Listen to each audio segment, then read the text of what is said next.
and welcome to my channel, Just Maria D. I am Maria. I am a mother of 5. I have been home educating for the last 20 years, 10 years in Australia and 10 years in England. I have 3 adult children, 1 teenager and an 11-year-old who is currently being home educated autonomously. All of the other children were home educated to the point where they decided to enter into institutionalized education. Is institutionalized the right word? Outsourced education, maybe? Maybe that's a kinder way of saying it. So no doubt you're here today because you've decided to take the plunge, or you're just wanting to find out a little bit more about home educating in England. I will primarily be talking about the law in regards to England.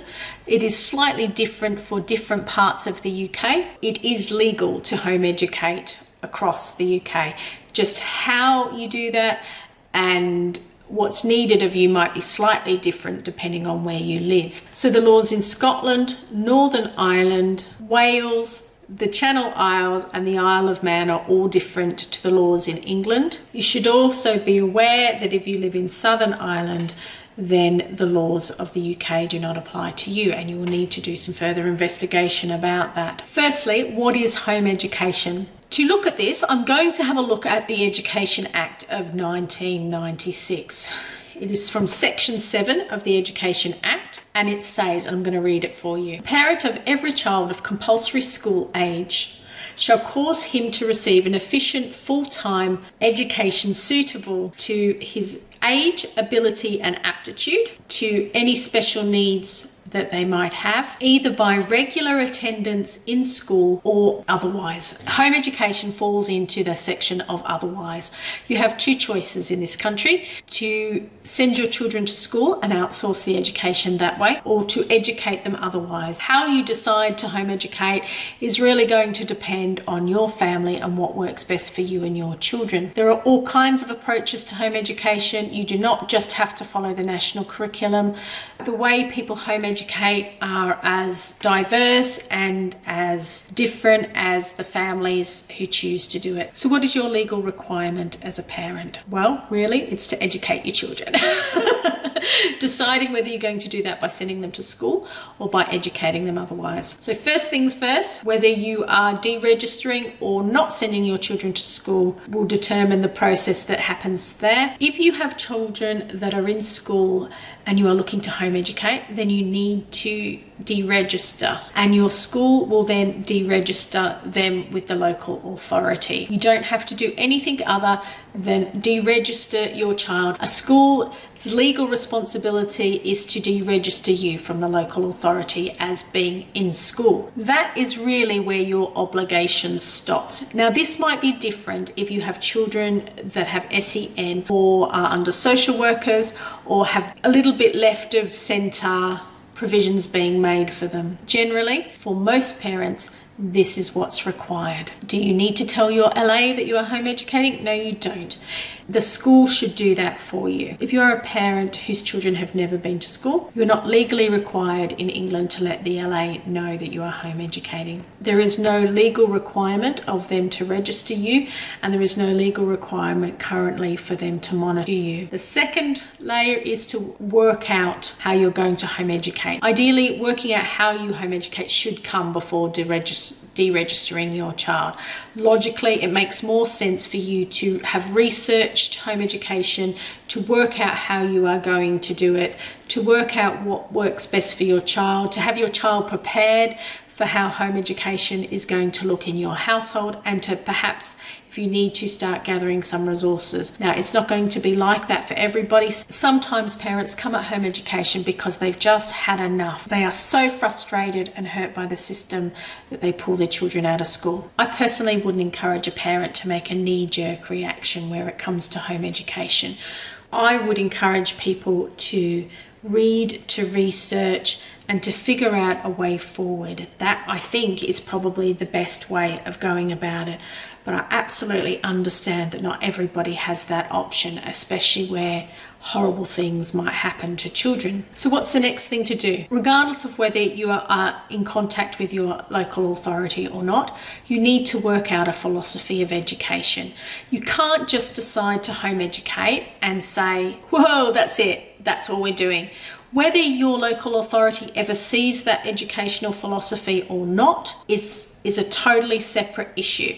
You as a parent need to work out an educational philosophy. There are loads of them. There are so many different ways to home educate. Some people follow the national curriculum, some people don't. Personally, we don't. We never followed the national curriculum. We have always found other ways of home educating. Currently, my son is autonomously home educated, which means that it is child-led. He also likes a little bit of structure, so I do this thing with him called Do 5 Things, which I will link up above, because he likes to know what is expected of him during the day. Yet a child-led education suits him fine. Now, you might find that things work differently in your household, and that's fine. There is nothing wrong with that, but you must work out how you are going to educate your child. You must have a plan, you must do some reading, you must do some research, you must look at all the different ways that education can happen, and you must form an approach. Whether an LA is involved in your life or not, it is your legal responsibility to educate your child. I like to write my educational philosophy out, and I like to do that for a couple of reasons. One, it means that if anybody did come knocking on my door, like a local authority or an educational welfare worker, I have one. It is on my files, on my computer. I think that it's a handy thing to have. Secondly, I think it clarifies thoughts and process. When you sit down and work out what it is that you hope this journey will achieve, it helps to cement what you are doing. It helps to cement it, and it helps to clarify what you hope to achieve, which I think is really important. Otherwise, you can wander around a little bit aimlessly, and that will breed frustration ultimately. But if you have something that you can say, this is what we're doing and this is why we're doing it, it will help you form a plan. It will help you rule out what to do and what not to do. It will help you have some stability and some structure, even if that structure is to do something like autonomous learning or child-led learning or unschooling. Just working out a philosophy and working out why you're doing that will help you on those days where you're wondering what it is on earth that you are doing, and you will have those days. Let's just recap. Deregister or don't send your children to school. Formulate an educational philosophy. And then number 3, connect with other home educators. Some people don't like the terminology home education community, but for me over the years, by and large, I have found a community of people in which to home educate with. Sometimes I haven't, sometimes it's been quite a lonely time, but certainly when we were in Australia, and certainly now where we are here in our lives, we have a strong home education community. That has taken time to develop. It's not something that you are going to just be able to walk into on day one and say, here I am. You know, like any other relationship in life, it's going to take time to develop. But sooner or later, when you expose yourself, when you expose your children to enough different groups and enough different scenarios, you will hopefully find a tribe of people that will support you, will journey with you, who your children can hang out with and make friends with. Sometimes that community isn't always found within other home educators, but make sure that you have a community of people around you in some way, shape or form. The great thing about connecting with a home ed community is that you are likely to hopefully find friends for yourself and find friends for your children.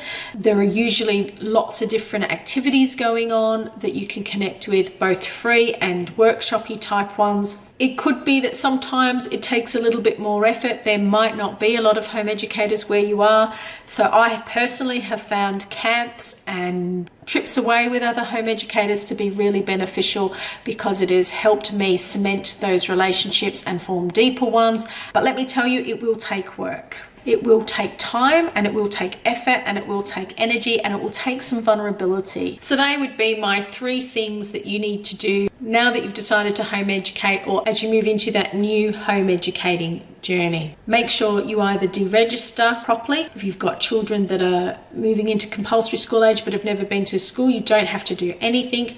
If the local authority contacts you, do respond in some way, don't ignore it. There are loads of groups online that can help you do that. Secondly, make sure you have an educational philosophy worked out.